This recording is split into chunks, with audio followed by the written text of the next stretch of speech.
America, the land of the free, the home of the brave.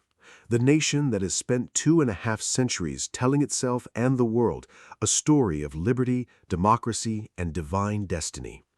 In 2026, the United States marks the 250th anniversary of the Declaration of Independence, a milestone that will undoubtedly be celebrated with the familiar spectacle of the 4th of July. Block parties, legal or illegal fireworks, and the all-so-comforting smell of barbecue. It is also a time, we are told, to look back on the past and reflect on American independence, on the courage of the founders, and on the birth of a nation built on an idea. But before the party gets started, let's look a little closer at the document itself, the one that has inspired every freedom lover's favorite holiday. You know the lines: decent respect to the opinions of mankind, very diplomatic; all men are created equal, an undeniable classic; and then, wait a moment, buried among those soaring ideals, a phrase that rarely makes it onto the celebratory merchandise: merciless Indian savages. That is the one and only time Native Americans are mentioned in the Declaration of Independence, not as allies, not as human beings, but as a threat so monstrous that their existence justified a revolution. The question that rises from that phrase is both uncomfortable and urgent. Can a national identity built on the erasure of Native genocide ever fully separate itself from propaganda? This is the story that does not get taught, the history that sits just beneath the surface of every patriotic symbol and every schoolchild's pledge. To understand it, we have to go back far beyond 1776, into a world where the land was not a wilderness to be conquered, but a network of thriving, sophisticated nations. And we have to start with a truth that flips the script entirely. The democracy that America claims as its greatest achievement was in large part inspired by the very people it would later brand as savages. Long before the American Revolution, around the year 1142, a remarkable political experiment took root in what is now the northeastern United States. The Haudenosaunee Confederacy, often historically known as the Irakcoy Confederacy, was formed, establishing a binding peace among 5 and later 6 tribal nations: the Mohawk, Oneida, Onondaga, Cayuga, Seneca, and Tuscarora. They solidified an oral constitution described as the Great Law of Peace, a system of representative governance, checks and balances, and participatory democracy that has functioned for centuries and is considered one of the oldest living participatory democracies in the world. It was not a loose alliance, it was a fully realized government, with a council of chiefs chosen by clan mothers, with clearly defined powers and limits, and with a profound commitment to peace and collective decision-making. Some of America's founding fathers were keenly aware of this Haudenosaunee form of government. Benjamin Franklin, for one, met with members of the Confederacy and studied their political structure with great interest. At the Albany Congress in 1554, Franklin proposed a plan of union for the colonies that drew heavily on the Iroquois model. In later years, the blueprint for the U.S. Constitution, with its separation of powers, its federalism, and its representative principles, bears the unmistakable influence of that indigenous democracy. You can argue with considerable evidence that tribal nations had been modeling democratic governance centuries before the United States started branding itself as the global founder of freedom. Of course, this information rarely makes it into textbooks. Recognizing that America's most revered political innovation was borrowed from the people it would later dispossess and demonize does not fit the narrative of American exceptionalism. Propaganda, as always, gets in the way of truth. So the United States did not invent democracy, but surely they fought for independence to secure liberty, right? To them, liberty meant something very specific: the freedom to embark on brutal invasions and occupation of indigenous lands. To understand how that unfolded, we have to step into the mid-18th century when the European powers were tearing at each other over control of the continent. In 1754, the French and British went to war over a land dispute in the Ohio Valley. Today, that conflict is sanitized as the French and Indian War, but it had much more to do with which colonizing nation would expand its empire across North America. Different tribal nations, fully aware of the stakes, made strategic decisions to side with either Great Britain or France, depending on which power they thought would better respect their sovereignty. The Haudenosaunee Confederacy largely sided with the British, while France worked with various tribes like the Algonquin. When the British won that war, the colonists turned their hungry eyes westward. They wanted to expand into territory that the Crown had promised to indigenous allies, and the British, exhausted and in debt, tried to slow that expansion. Not out of kindness, but endless frontier wars were draining their resources. To pay off their war debts, the British Parliament ramped up taxation on the colonies. The colonists, of course, were not happy. Denied their dreams of free reign over the West and burdened with new taxes, they itched to cast off British rule. The Revolutionary War officially broke out in 1775, and among the grievances the founders listed in their Declaration of Independence was the Crown's failure to protect colonists from, in their words, merciless Indian savages. That phrase was not a slip of the pen, it was a deliberate rhetorical move. It transformed an entire race of people into a savage obstacle, a justification for dispossession. To help us understand the lasting psychological and cultural impact of such language, scholars like Dr. Stephanie Fryberg, a professor of psychology at Northwestern University, have spent years studying how such dehumanizing labels shape beliefs.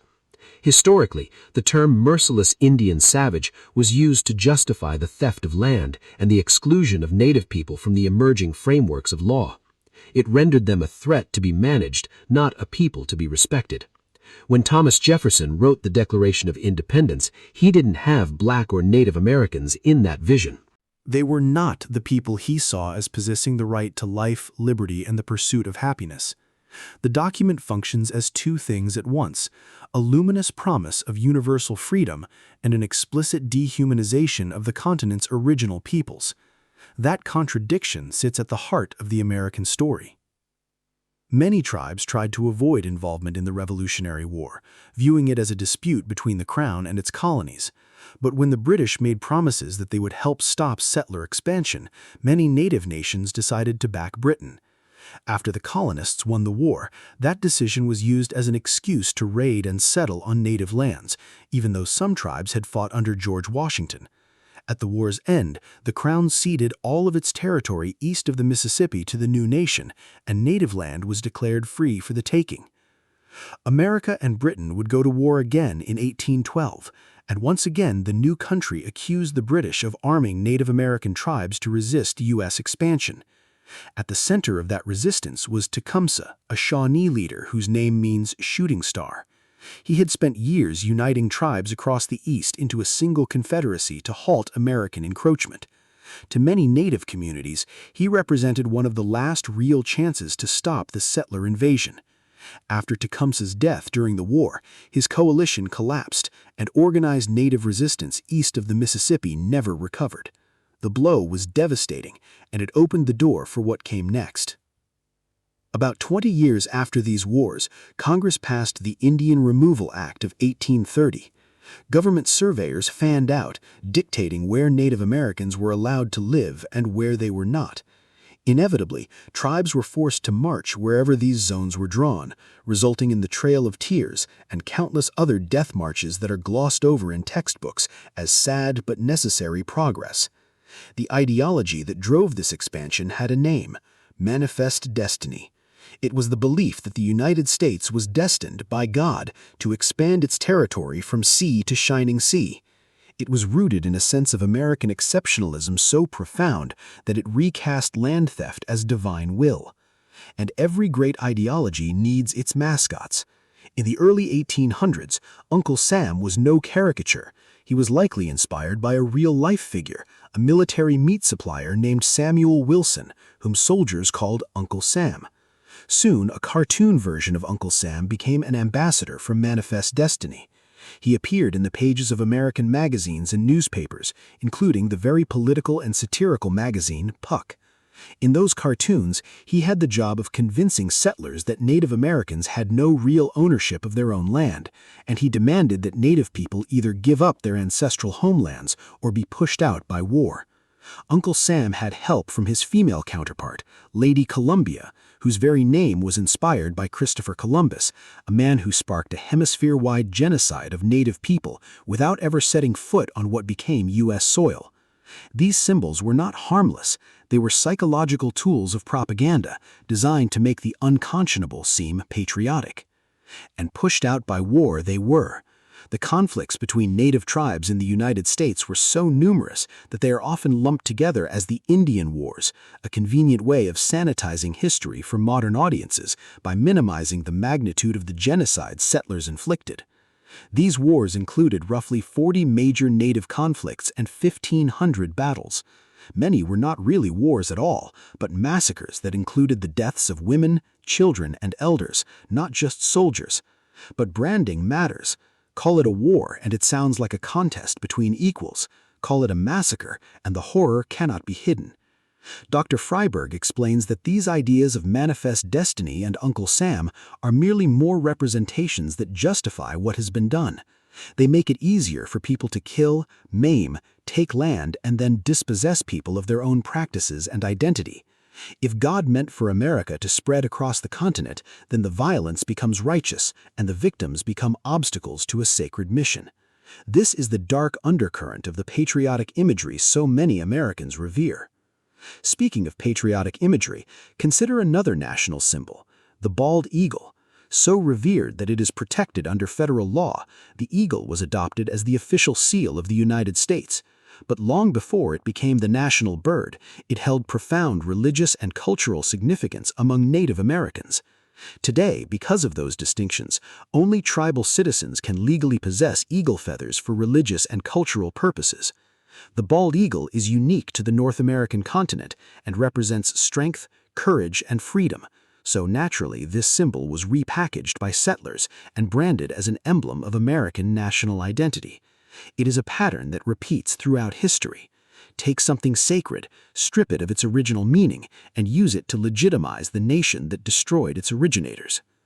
Over time, the U.S. government shifted its policy from one of outright elimination to one of forced assimilation. One key method was the Daws Act of 1887. Before that act, Native Americans were excluded from birthright citizenship because under the Constitution and early federal law, they were not considered American citizens. The Daws Act offered citizenship to individual Native Americans in exchange for giving up their land and the cultural identity tied to it. For many Native nations, land was not simply property to be bought and sold.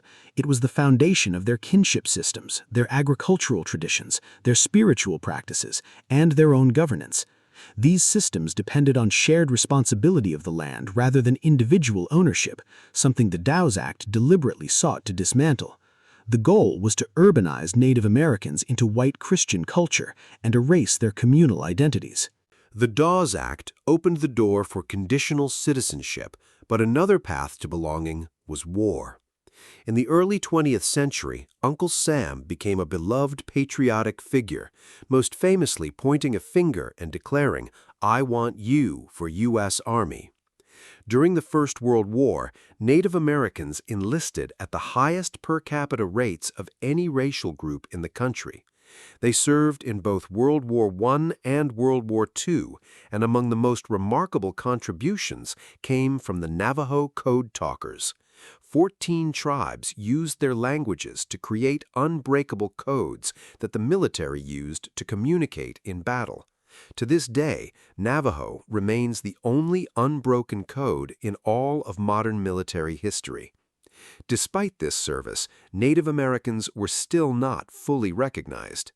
12,000 Native Americans served in World War I, and many of those veterans and their families were finally granted citizenship in 1919. A few years later, this was extended to all Native Americans under the Indian Citizenship Act of 1924, making them the last racial group to be formally granted citizenship. Today, Native Americans are dual citizens, citizens of their respective tribal nations and of the United States. It is a complex identity that Dr. Fryberg knows intimately. For her, being connected to her ancestral homeland and understanding the importance of that land for her identity and her children's identity is fundamental. But it exists alongside the reality that the country only reluctantly recognized her people as full human beings. But even after gaining citizenship, the freedoms promised by the Constitution were still denied. The First Amendment's guarantee of religious freedom did not originally apply to Native Americans. For decades, indigenous spiritual practices were illegal. It was not until 1978, with the passage of the American Indian Religious Freedoms Act, that Native people could legally practice their own religions on their own land. Let that sink in. It has been less than 50 years since that basic right was secured. The same system that stole the land also tried to steal the spirit. The way this history is taught, or rather not taught, perpetuates the damage. Dr. Fryberg's research has found that over 87% of references to Native Americans in state academic standards are in a pre-1900 context, effectively rendering them a people of the past. The best most students get is the story of Sacagawea aiding Lewis and Clark as they surveyed uncharted land. She is often portrayed as a willing guide, but the reality is that she was not given a choice to join the expedition, and the money for her services was given to her French-Canadian husband, who had bought and kept her as property. American education reframes Native Americans as willing participants in their own colonization, and these ideas become mainstream. The Thanksgiving story is perhaps the most obvious example. Schools love to romanticize it as a tale of cooperation between natives and colonists, but that version leaves out that after the harvest feast, broken treaties between the Pilgrims and the Wampanoag led to one of the deadliest wars in colonial history.